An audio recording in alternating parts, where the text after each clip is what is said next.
In this video, we're going to be taking a look at a tool which can allow you to easily monitor your nodes, your mining pools, and anything else that may be running on your local network.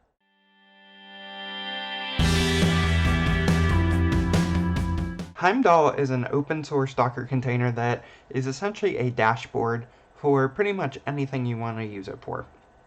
I personally use it for monitoring and keeping track of all the mining pools that I'm using, my various devices on my network, various services that I'm running on my network, things like my mining tools, my profit switcher, my auto exchanging utilities, and a bunch of other things. And today I'm going to just kind of give you an overview of how I am using it as it relates to mining and just my home network in general. I'm going to hop on over. This is my dashboard, and there's lots of things you can do with this, and it has a lot of built-in apps.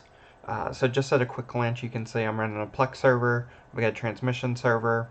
I have a HD home run that allows me to essentially watch my local live TV from within Plex using an antenna. I've got Octoprint for my 3D printer, can manage all that from within here. I also have some links like my GitHub repo for my source code. And then we've got some download utilities like SAB and ZBD. And what you're going to notice here, this is actually what they call an enhanced app. And what that means is in real time, I'm actually able to see if anything's downloading, what the transfer speeds are, basically everything within this dashboard. Similar with Octoprint, if you're currently printing something, that will actually show you in real time here. And then we've also got a couple other apps for downloading things like Sonar, Radar, and Prowler. We've also got our Portainer application, and then this allows me to manage all the Docker images and containers that are running on all of my systems. And then what you're going to see down here at the bottom is I've got nodes and I've got mining pools. And these are essentially tags, meaning I can folderize those into different segments, so I don't have to see everything on the main screen.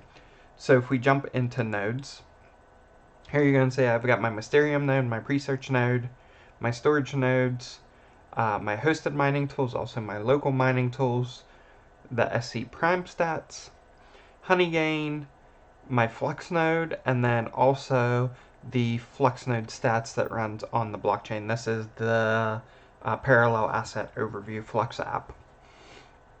And then if we go back and I go to mining pools, here we can see I've got Flux pools, I've got 2 miners for Grin, I've got via BTC, we've got Zerg pool, we've got Mining Pool Hub, Sia Mining, Aeon, and also Duino Coin. And the nice thing with these is if I hover over here, we can see it actually tells me what GPUs are mining to those pools. So I can kind of easily keep track of everything that's happening. So here we can see I've got my Tesla P4 and a couple of my Radeon Pro workstation graphics cards mining Flux. If we hop over to Grin, we can see that is my G1 Mini. On via BTC, we can see this is all of the Gold Shell ASICs. If we look at Zergpool, here we can see we've got all of our CPUs, and they are mining Varus and auto-exchanging for BNB. We've also got our A2000s, which are mining Vertcoin auto-exchange in BNB. And we've got our RX 560 rig, again, BTC to BNB. Then we've also got a 6600 XT on there. Mining Pool Hub, we don't have any active mining, and that's mainly because they stopped the auto-exchanging, which was pretty much the benefit of using Mining Pool Hub. Sia Mining, we've got our HS box on.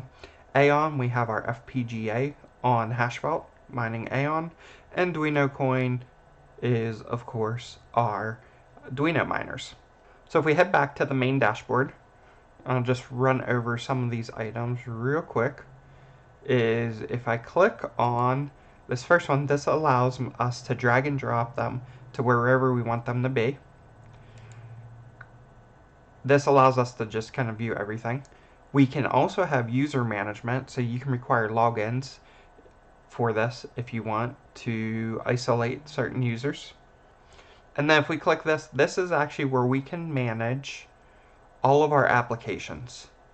And we can add more applications. We can do kind of whatever we want in here. So as an example, if I pull up SAB NZBD, which was one of those smart apps, here you can see you just pick the application type. I'll walk through the new creation. It's real simple. It automatically pulls in the icons and everything for you for the most part. And then here, you can just specify your API key. You can toggle this on, and that'll show you those real-time stats.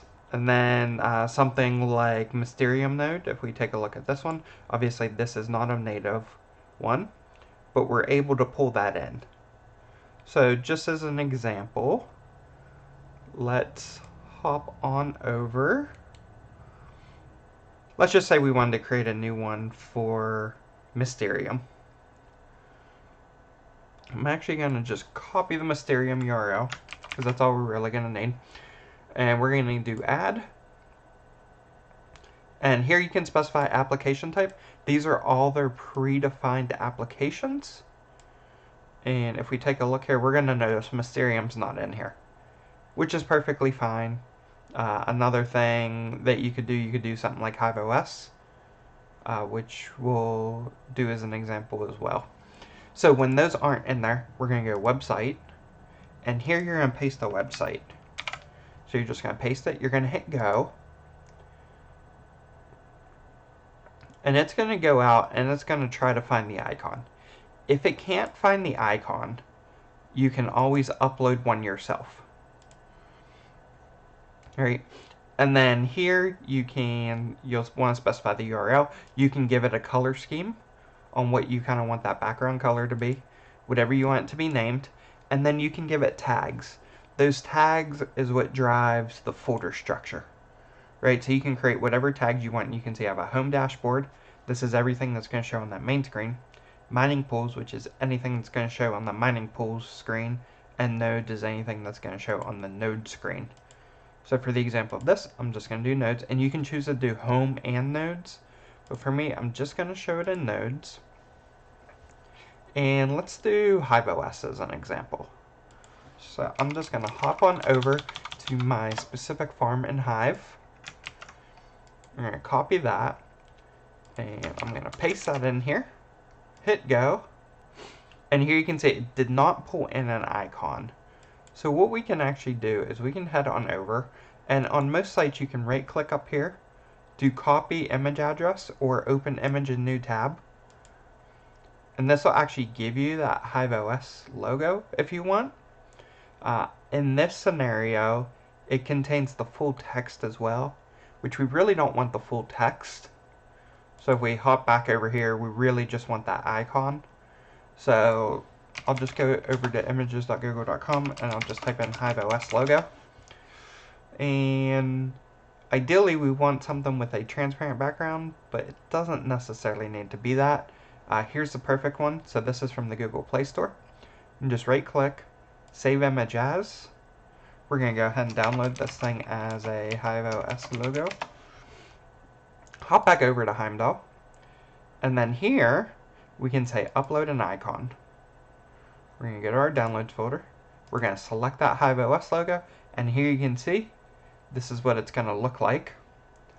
And if we just change this name to HiveOS, and I'm actually going to put this one on my home dashboard. You can give it a description if you want. Description is what it shows when you hover over. We're just going to say save here. And here you can see HiveOS. And because it had that transparent background, everything looks good. If we wanted to change the color of this, I actually like this color scheme a lot. This one looks good. But if we did want to change it, we just click here on the three lines, the menu icon. And then we go to HiveOS, we go to edit. And then here, instead of that color scheme, we could do something like if we wanted, that's a little too bright. If we wanted to do something like a blue, we could do that. Hit save. And there you can see it's blue. And then if we wanted to move things around, we could just hit that icon and just make sure you select it right, the The mouse cursor is a little tricky sometimes with this, but you select it, you just drag it to where you want it, and then you basically click the icon again, and it'll take you out of the edit mode.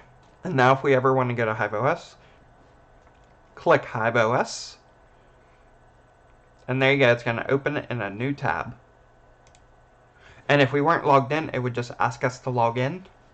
An example of that would probably be like port container. So if we click port container, I'm not logged in, it's going to prompt me, it's going to ask me to log in, and then it's going to pop me right into that dashboard. This is really useful for just double checking your nodes. Like if I wanted to check my pre-search node, I can just click here, scroll down, go to stats, and I can kind of see, current status of my node. Make sure everything is good. I do this periodically with Mysterium. And then if you wanted to track what you're mining along with the hardware, I can show you how I did that. So we're just going to head on over to the edit section again. And let's go down to Flux Pools. If we hit edit, you can see in the description down here, this is where I specified my GPUs that are currently mining Flux. There's no API into these mining pools or into HiveOS to auto pull that information out for you. You do have to manually specify it, but it does give you an easy option for doing that. And then if we just take a look at tags, this is the section where you can create tags. And then there's also a settings option where you can do a couple various things, right? You can set a global background image. I have mine set as a default. You can allow there to be search on the home page if you have a bunch of items. I try to keep mine minimal. I try to move them into folders. But that's pretty much it. It is a pretty simple dashboard. And here you can actually see Sab's actually downloading a file. And so this shows you the real-time queue. And so here you can see it refreshing on the screen. I don't have to refresh or anything. It's kind of a real-time. It's showing me current transfer rate, bandwidth over the internet, and then how much is left to download. So just a quick look at that. But that's pretty much it. If you're somebody that has a lot of favorites, or you tend to always have a bunch of tabs open, things like that, this is sometimes an easier way to do it. You only have to create one favorite, and then you can kind of manage this and just add this as your favorite. Go to this anytime you want to access pretty much anything else.